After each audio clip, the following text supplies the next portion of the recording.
Buenos días compañeros, entonces vamos a comenzar con la presentación. Voy a hablar un poquito más duro para que se escuche. Vamos a empezar con la presentación de Natostoma. Entonces aquí vemos una microscopía electrónica del parásito. Tiene unos ganchos característicos en su parte cefálica, que es lo que le va a permitir hacer la migración a los tejidos. Bueno, entonces vamos a darle aquí en continuar. Bueno, la taxonomía está ubicada en el filo Nematelmintos, en la clase Nematoda, del orden Eunematoda, superfamilia Spiruroidea, familia Natostomide, subfamilia Natostomine y género Natostoma. Esas son las especies más características: Binucleatum, Doloresis, Pidum, Nipponicum y Spinigerum, siendo más importante la última, Spinigerum, porque esta es la que presenta la mayoría de casos en humanos. Todos estos son una zoonosis, se hace zoonosis este parásito. Entonces, pues son los más relevantes por causar parasitosis humanas. Entonces, un poco la epidemiología de este parásito está asociada también a las últimas presentaciones que el profesor hizo de los dos parásitos. Está asociada también a países que consumen pescado crudo o carne cruda. Entonces vemos que los países que están más asociados y que presentan en región endémica para esto es Japón, Tailandia, Vietnam y México. Entonces vemos que China también es importante, también es endémico para esto. Sin embargo, los que acabo de nombrar son los más importantes con más casos reportados. Pues entonces tenemos la India, acá Tailandia, Birmania, Vietnam, Laos o Camboya, creo que es Camboya, Malasia, Indonesia, Filipinas, Botswana, otros países de África, no me les sé el nombre, qué pena. Por acá tenemos México, México muy importante por mismo cultura del pescado crudo, de comer pescado crudo. Ecuador y Perú también por lo mismo. Bueno, entonces en la epidemiología vemos que en Tailandia es la enfermedad parasitaria más importante del sistema nervioso central y constituye una de las principales causas de hemorragia intracraneal. Este parásito puede migrar, ya le mostré anteriormente los ganchos. Por medio de estos ganchos es lo que le va a permitir la migración tisular y hacer todos los daños que ella hace, como en este caso migrar al sistema nervioso central y ocasionar hemorragias intracraneadas que pueden conducir a la muerte. En la historia de este parásito vamos a ver que se le ha llamado con muchos nombres. Por ejemplo, en Tailandia se conoce como tuachit, que sería como tumor doloroso. En India, China y Japón se le llamaba edema del, qué pena, edema del Changshan, reumatismo de Shanghai, bueno, como sea. Enfermedad del consulado de Nanjing y edema de Qinque. Bueno, desde remotas épocas el padecimiento se relacionó con el consumo de pescado crudo por personas que vivían cerca de algunos ríos como el Yangtze-Shan. Ese es un río que desemboca, acá lo vemos en pantalla, que desemboca el río Amarillo. Entonces, pues alrededor de estos ríos, tanto el río Amarillo como este, pues se asentaban las principales ciudades de China. Entonces, se asentaban y se alimentaban del río, que era lo que les proporcionaba la vida, sustento para la vida. Y entonces, pues también por su cultura de comer pescado crudo, pues se fue asociando el transcurso de este río con el desarrollo de la enfermedad.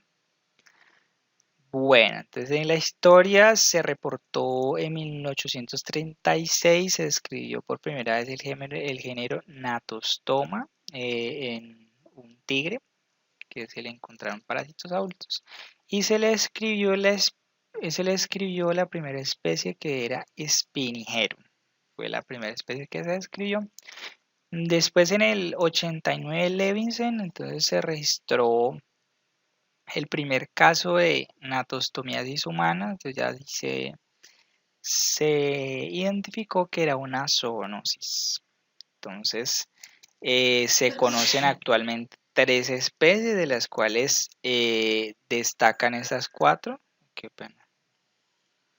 Destacan estas 4, siendo más importantes Spinigerum de las otras, siendo más importante esta por los mayores casos de zoonosis que se presentan. Entonces vemos Ispidium, Nipponicum y Doloresis también causan casos relevantes de natostomiasis. Sin embargo, Spinigerum es el más importante porque es el que más casos causa. Bueno, vemos que Ispidium se reportó después en el 872 por Fedchenko y se encontró en el estómago de un cerdo procedente de Turquía. Más tarde, en el 1980, o sea, como 100 años después, se reportaron solamente 2 casos de Ispidium, que se han reportado solamente 2 casos.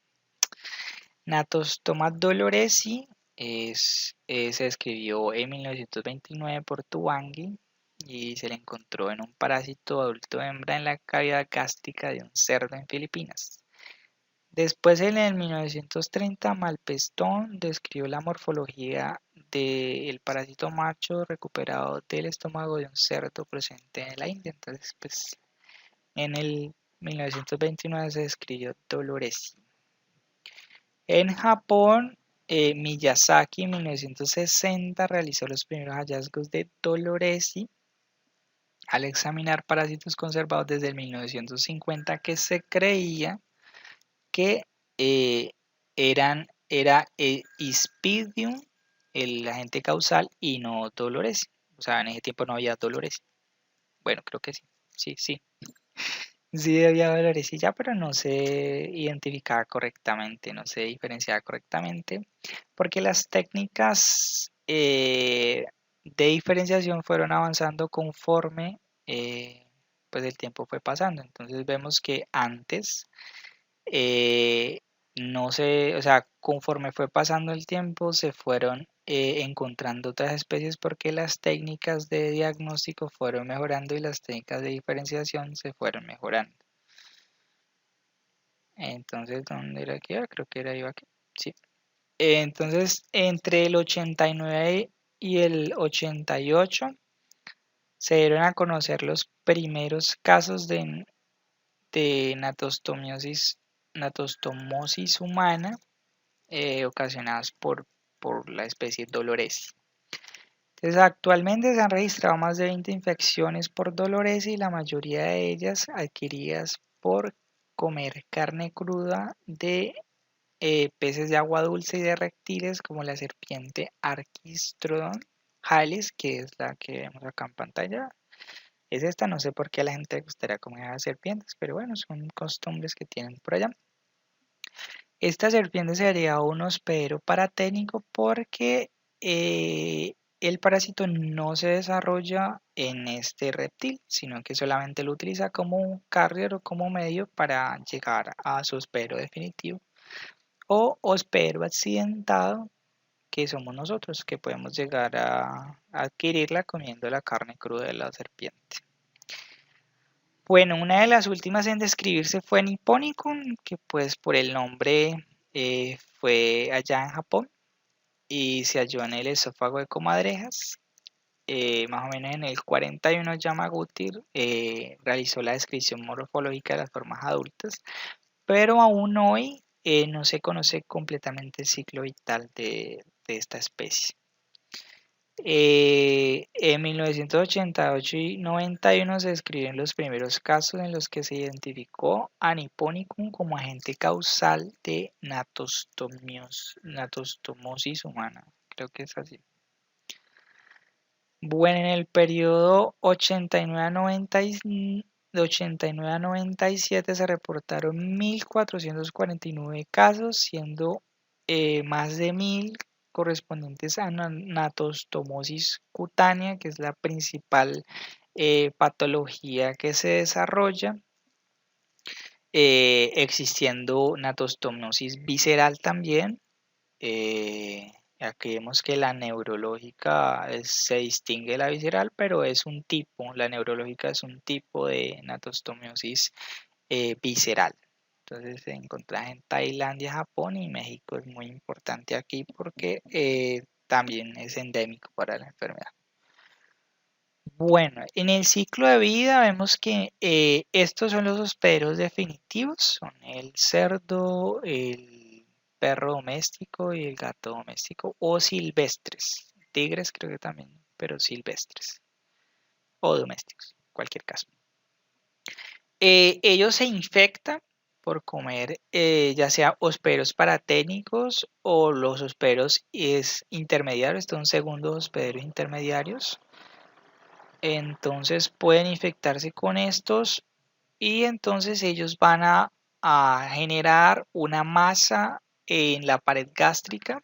Entonces en esta masa van a estar los parásitos adultos que la hembra va a producir huevos sin embrionar que van a liberarse y van a llegar a las heces. Una vez en las heces, estas heces contaminan el agua dulce y es ahí donde los huevos se embrionan en el agua y se convierten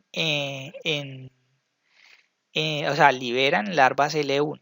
Entonces se embrionan en el agua, liberan larvas L1 que son ingestadas o comidas por los copépodos, que esto es un copépodo, una especie de como de crustáceo, ¿será eso? Entonces es ingerida por copépos, entonces allí la larva muda 2 veces y se convierte en larva L3 temprana.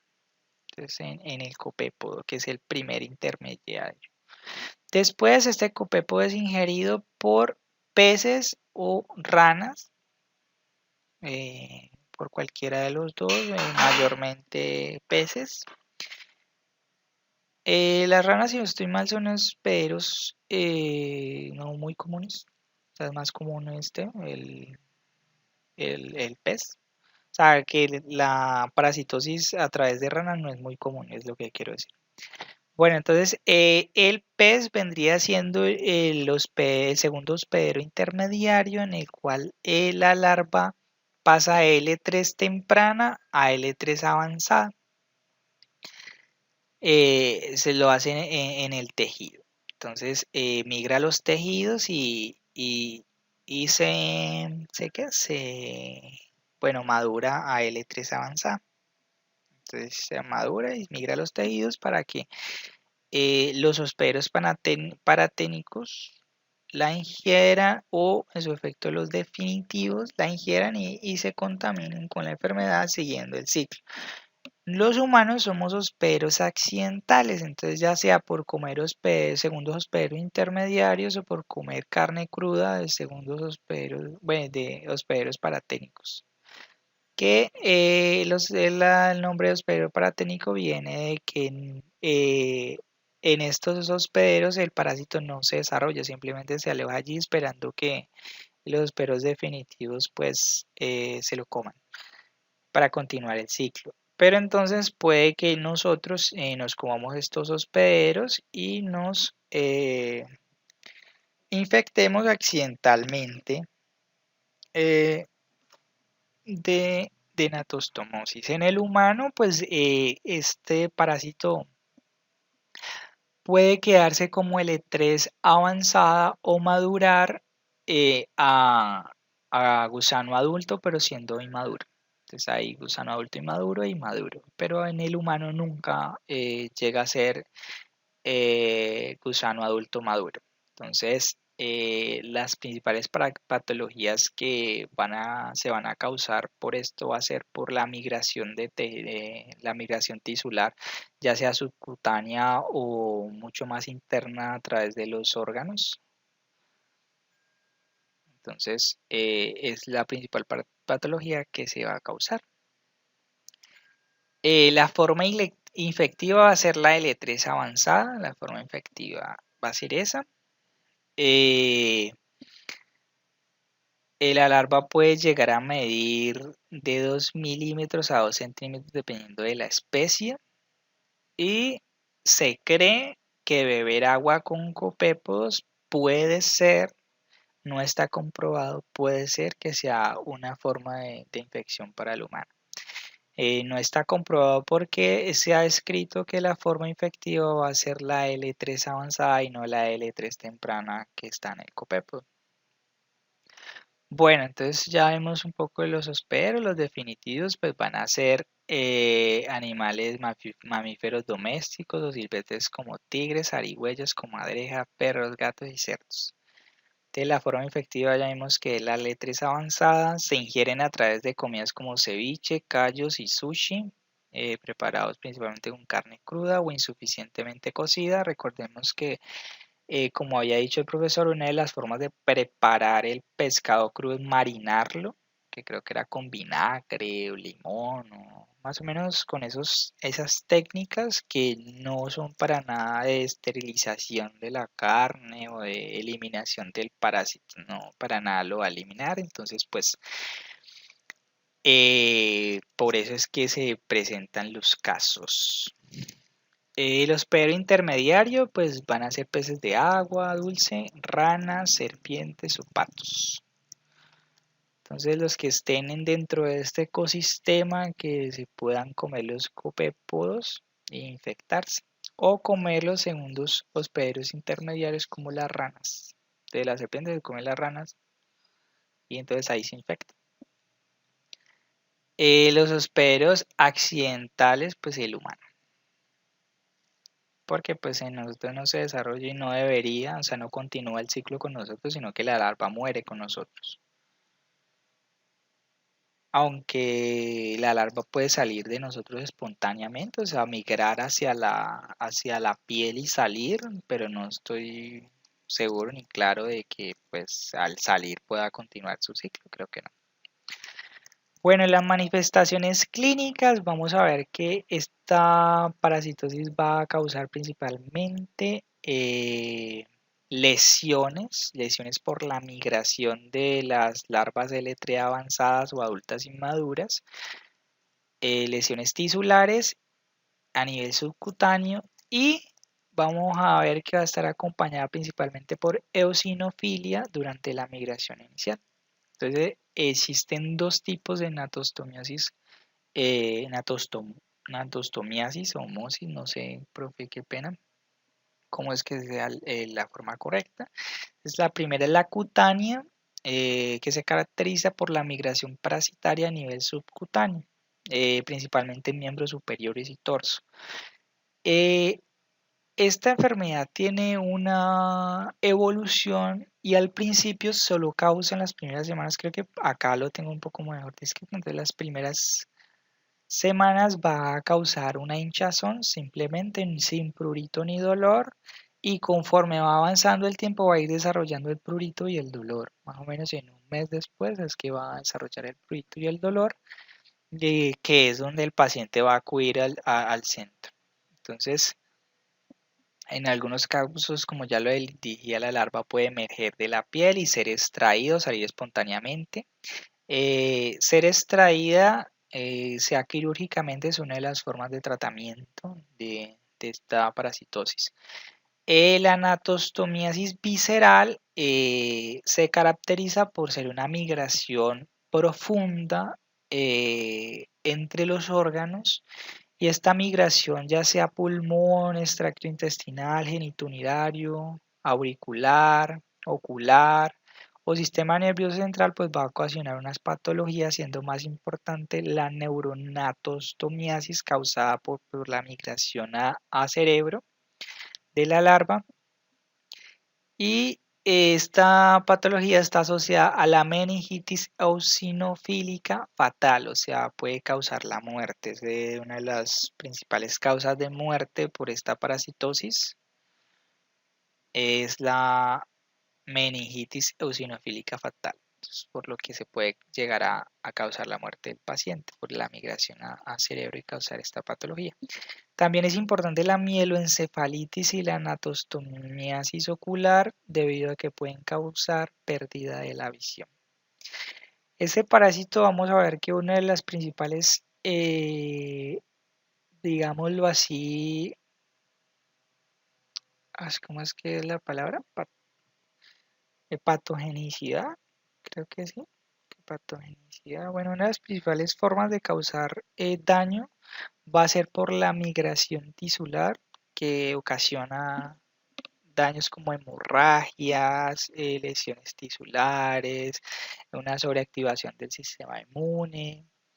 Vamos a ver qué van a ser los principales daños que va a causar ella, aunque este parásito puede secretar sustancias, secretar y excretar sustancias que causen,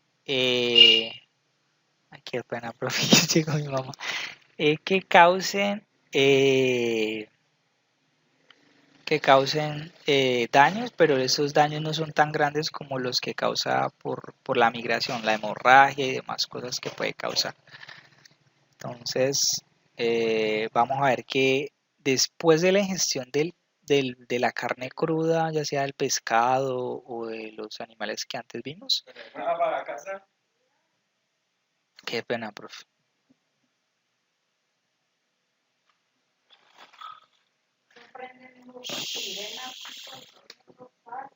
Ay, profe, qué pena, que estoy con mi familia aquí. Me regala un silencio 10 minutos más. Entonces, de 24 a 48 horas después de la ingestión de la carne cruda, se desarrollan las larvas L3 avanzadas. Ve, qué pena. Se infecta uno con las larvas L3 avanzadas que comienzan a migrar y que pueden desarrollarse a larvas adultas inmaduras. Entonces, que empiezan las migraciones después de 24 a 48 horas causando eritema o hinchazón. Entonces, en este caso el eritema no va a ir acompañado ni de prurito, ni de dolor, ni de más cosas. Simplemente una hinchazón ahí que tú notas que es rara, pero pues en la mayoría de los casos no acuden al sistema de salud. Entonces solamente después a que se desarrollen más síntomas. Después de 2 a 3 semanas los síntomas que van a aparecer pueden ser inespecíficos como fiebre, náusea, vómito, diarrea, dolor epigástrico.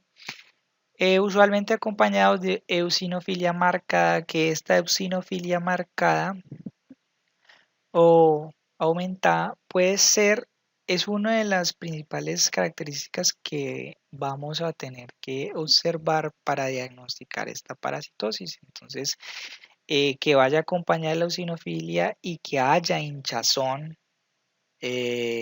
palpable en alguna zona del cuerpo y que el paciente reporte que esa hinchazón migra, entonces es uno de los principales criterios diagnósticos de la enfermedad. Entonces es la clínica, el mirar, porque es que esto se va a ver. En el caso de la visceral, entonces va a ocasionar otros, por ejemplo, vómito, diarrea y todo esto, van a ser por la atostomiasis visceral, principalmente estos síntomas. Entonces, pues vamos a ver que el principal criterio diagnóstico va a ser la clínica, el ver al paciente. ¿Por qué? Porque pues es la mayor parte de los casos que se dan es cutáneo, cuyo caso no sea cutáneo, pues vamos a ver otras técnicas diagnósticas más adelante. Bueno, entonces después de un mes las lesiones pueden tornarse dolorosas y provocar prurito. Entonces después al mes es cuando ya, en este punto es cuando ya el paciente puede ir al servicio de salud a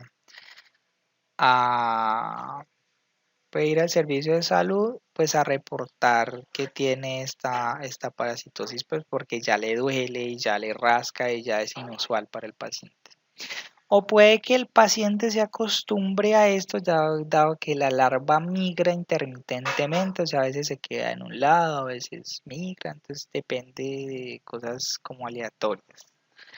Y puede que entonces se quede con el paciente y dure hasta 12 años con el paciente hasta que la larva muera, porque esto usualmente es causado por una larva. Típicamente es causado por una sola larva, pero en ocasiones pueden ser más, 2 o más.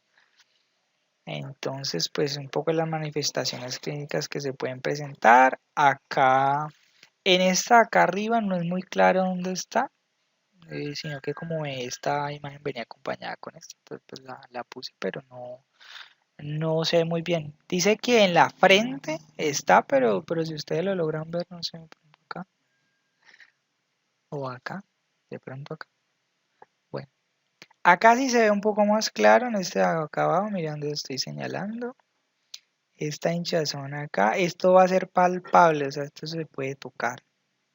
Puede tocar y le va a doler al paciente, le va a rascar. Entonces, pues es lo principal que nos va a dar el diagnóstico presuntivo que va a ser confirmado por, pues cuando se le extraiga quirúrgicamente, porque son los tratamientos, o se le da albendazol o ivermectina, que son los tratamientos, y entonces pues se note la eliminación del parásito. Entonces, que es donde se va a hacer el diagnóstico. El diagnóstico también puede hacerse serológico, pero este diagnóstico serológico solamente se está haciendo en países asiáticos endémicos para esta enfermedad. Por ejemplo, Japón, Tailandia. En Estados Unidos no se hace. Es lo que reporta el CDC. Entonces, para el diagnóstico vemos que se puede hacer morfológico a través de la identificación de las larvas o el gusano adulto y maduro, ya sea en biopsias o después de la extracción en una lesión, ya sea por quirúrgica o porque salió de manera espontánea. Se puede también hacer en cortes histológicos, se pueden diferenciar las especies en cortes histológicos de biopsias. Entonces se pueden diferenciar las especies basadas en las características morfológicas de las células epiteliales intestinales, que aquí creo que estas células epiteliales intestinales son del parásito, que se va a hacer la diferenciación entre las especies. No es que así se haga la diferenciación de las especies, creo que por características morfológicas se puede distinguir. De la detección de anticuerpos, vamos a ver que no se hace en Estados Unidos, pero sí se hace en países endémicos como Tailandia y Japón. La PCR no lo pongo acá como un diagnóstico porque no se está haciendo para el diagnóstico PCR, sino que me imagino que se estaría haciendo para investigación solamente. Entonces, pues estas son las dos formas de diagnóstico que se están usando actualmente. El tratamiento va a ser remoción quirúrgica principalmente, va a ser el tratamiento de elección. ¿Por qué? Porque usualmente va a ser solamente una larva, y si la tenemos como acá en exposición en piel, que la anatostomosis cutánea va a ser una de las principales manifestaciones clínicas. Entonces pues vamos a ver que la remoción quirúrgica va a ser el tratamiento principal, porque retiramos la larva y ya no se va a presentar más la patología. Un método no tan invasivos que se están usando es el albendazol o ivermectina, una sola dosis, que es más tolerado pero menos efectivo que el albendazol. Entonces tenemos estos dos tratamientos que no son invasivos, pero el albendazol se está usando en combinación con la remoción quirúrgica. ¿Por qué? Porque puede que el paciente presente más de una alarma. Entonces le removimos quirúrgicamente una, pero puede tener más. Entonces es el tratamiento de elección, y de igual manera para las natostomiasis que no son cutáneas, las viscerales, en este caso, pues también se tratarían con esto. Te saca un poco la virografía y eso sería todo para esta clase. Virografía, ¿dónde lo saqué? Para esta clase, y vamos con la otra de presentación del caso clínico, que pues el caso clínico también lo hice de una vez del mismo parásito. Entonces en este caso va a ser un caso reportado de un paciente. A ver cómo le pongo ay, un punterito aquí, que ya me había gustado el lacerito este. Es un caso reportado de un turista británico que viajó a Botsuana en el 2009. ¿Por qué saco este caso clínico del 2009, que ya es un poquito viejito? Porque en el tiempo en el que se realizó el reporte de casos, estos países de aquí, no sé si se acuerdan de la otra diapositiva, que estos países de aquí no presentaban, en África no se presentaban casos de natostomiasis, sino que durante este año fue que se fueron identificando casos y que a lo largo pues, de estos años pues se fueron identificando más casos hasta considerarse una región característica para uno infectarse con eso, una región endémica. Entonces, pues por eso lo traigo a colación porque emergió, o sea, no era importante, no habían casos acá, pero fue un parásito emergente, o es un parásito emergente, qué pena. Entonces, en el contexto, es una enfermedad que se había asociado solamente al sudeste asiático, como vimos anteriormente, y únicamente, o sea, previo a la investigación, únicamente se habían reportado 2 casos en Zambia y Tanzania, que creo que son los países que están acá. Creo, ¿no? No sé. Por lo que se consideraba en ese tiempo, 2009, a África libre de la enfermedad. Sudáfrica también reportó 2 casos procedentes de pacientes que visitaron Botswana, las mismas regiones de Botswana que que visitó este paciente eran 2, pero yo solamente le puse 1. Entonces, los pacientes que viajaron desde Sudáfrica a Botswana visitaron las mismas regiones que estos pacientes y puede ser que en esas mismas regiones es donde se esté dando pues la transmisión o el brote. Digámoslo brotes. Bueno, la transmisión creo que suena más idóneo. Bueno, entonces hoy en día se considera Botswana endémico para anatostomiasis, pero entonces en este tiempo apenas estaba emergiendo como un parásito importante. Qué pena, profe. Bueno, historia clínica del paciente. Vemos que un paciente procedente del Reino Unido, caucásico, 41 años, quien visitó el hospital después de 3 semanas después de su viaje a Botswana.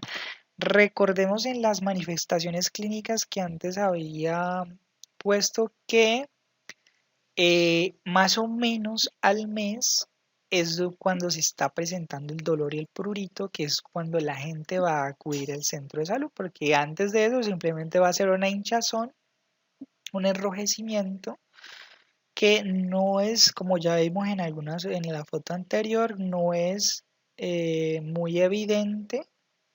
No es muy evidente esa hinchazón y si no duele el paciente no va a acudir al centro de salud. Entonces el paciente reporta haber acampado, hecho caminatas, nadado y bebido agua de ríos. Acá se subrayo agua de ríos porque anteriormente vimos que se está investigando, no está comprobado que una de las formas de transmisión pueda ser por ingerir agua con copepo. Entonces no está comprobado, pero podría ser.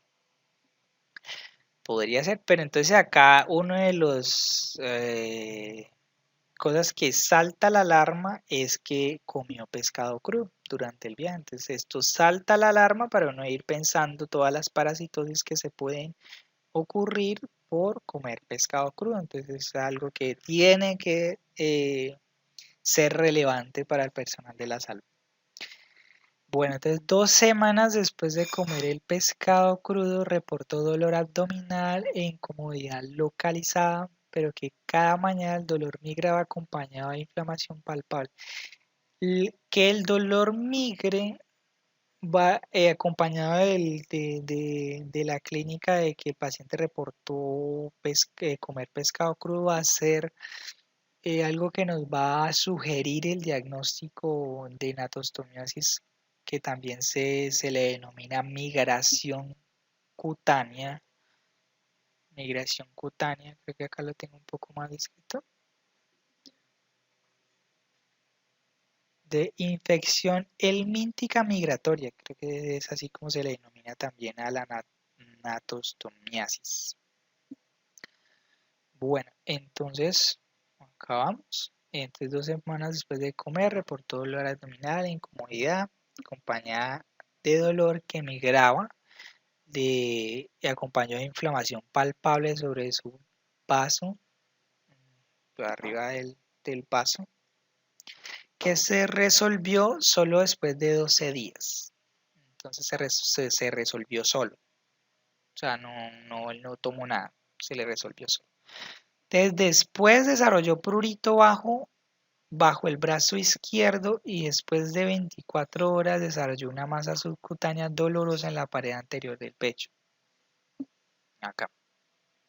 Te lo tenía por acá y se le migró acá. Y le comenzó a doler. Ya sin inflamación, prurito, dolor, que es ya cuando el paciente acude al centro médico porque ya identifica algo inusual. A la llegada al hospital, el paciente se encontraba bien sistémicamente, pero con una lesión eritematosa bajo el brazo izquierdo en la axila. Entonces, importante que le hicieron el conteo de eosinófilos, le hicieron un hemograma y se le encontró ligeramente elevado. Esto también, la sinofilia acompañada de la lesión eritematosa y que migra es lo que nos debe sugerir el diagnóstico, lo que nos debe sugerir el diagnóstico presuntivo, que fue en este caso fue de infección helmíntica migratoria o de natostomiasis o infección larvar por cesto, es lo que se realizó como diagnóstico presuntivo. Entonces fue tratado inicialmente con ivermectina 200 miligramos por kilogramo de peso, una sola dosis. La ivermectina se administra en una sola dosis. El albendazol sí se administra 2 veces 400 miligramos por día durante 21 días. Es el tratamiento que se le realizó al paciente y es los tratamientos que se le realiza. En este caso no tengo entendido por qué no se le realizó la extracción quirúrgica, pues siendo que se reporta como uno de los tratamientos de elección, pero pues creo que tratarlo con ivermectina de benzazol pues se consideró mejor alternativa, pues creo que no es tan invasivo y creo que es lo mejor si es el tratamiento eso y si no responde el tratamiento entonces ya ver otras formas de tratamiento sea quirúrgica. Una semana después la lesión le migró al cuello, pero dentro de 14 días de tratamiento la lesión y la eosinofilia se resolvieron. Los resultados serológicos iniciales fueron negativos para natostoma y le tomaron otra muestra posterior que también fue negativa, entonces indicando que la respuesta humoral o no se desarrolló lo suficiente o que los resultados estuvieron por debajo del rango de sensibilidad de la prueba. Entonces vemos que las pruebas serológicas no siempre son las que van a tener todo el criterio diagnóstico, sino que la clínica del paciente va a ser lo más importante, la clínica del paciente que presente esto, lo que él reporta, el prurito, el dolor, el haber comido pescado crudo, va a ser lo que nos va a dar el diagnóstico del paciente. Entonces puede que aquí en las pruebas no ayudaron mucho, pero entonces tener en cuenta la clínica. Entonces el diagnóstico se logró mediante el análisis de las características morfológicas, o sea, el diagnóstico ya definitivo se logró mediante el análisis de las características morfológicas del parásito, así como el número y el tamaño, qué pena que el error, de los ganglios cefálicos, que son estos que están acá. Y las características y extensión de las espinas en su cuerpo. Mire, todas estas que están acá. Esto acá en una extensión entre todas estas espinas que están acá. Entonces va a ser lo que le dio el diagnóstico definitivo. Entonces acá vamos a ver la bibliografía. Entonces, pues eso fue todo, compañeros. Qué pena lo largo. Importante esta parasitosis, pues que compañero no hay que comer carne cruda en ninguno de los casos y nada, si nos llegan pacientes muy importante, pero muy importante tener en cuenta las zonas que son endémicas para esta enfermedad. Voy a poner aquí la de los países, que creo que era esta. Ah, no era esta. A ver, ¿qué es esta? Esto. Muy importante estos países que son los que son endémicos para la parasitosis. China, India, Tailandia, Vietnam, Malasia, Indonesia, Filipinas, acá vemos Botswana, hasta acá creo que son Zambia y Tanzania, pero no estoy seguro. Acá México, Ecuador, Perú. Personas que hayan reportado viajes a cualquiera de estos países, principalmente Japón, Tailandia, Vietnam y México, son los que vamos a empezar a sospechar, conjunto con la clínica, de que pueda presentar el parásito. Entonces es muy importante tener en cuenta esa epidemiología, esa historia clínica del paciente donde viajó, porque la mayoría de los casos que se están reportando en otros países, como Reino Unido, en el caso clínico que yo hice, Estados Unidos, Francia, Italia, todos los países del primer mundo, los casos que están reportando no son autóctonos de allí, sino que son importados la mayoría de países que sí son endémicos para esta enfermedad. Entonces es muy importante tener en cuenta la clínica del paciente y la epidemiología de la enfermedad. Entonces es lo que principalmente nos va a poder llegar al diagnóstico y poder tratar al paciente oportunamente. Bueno, eso fue todo, muchachos. Muchas gracias. Espero que hayan comprendido pues todo. De igual manera, pues espero sus preguntas. Si tienen preguntas, dudas, pronto algún complemento a la clase que tengan, pues también es bienvenido. Claro que sí. Entonces, pues muchas gracias, compañeros. A ver, ¿cómo era que para esta vaina? Creo que era acá.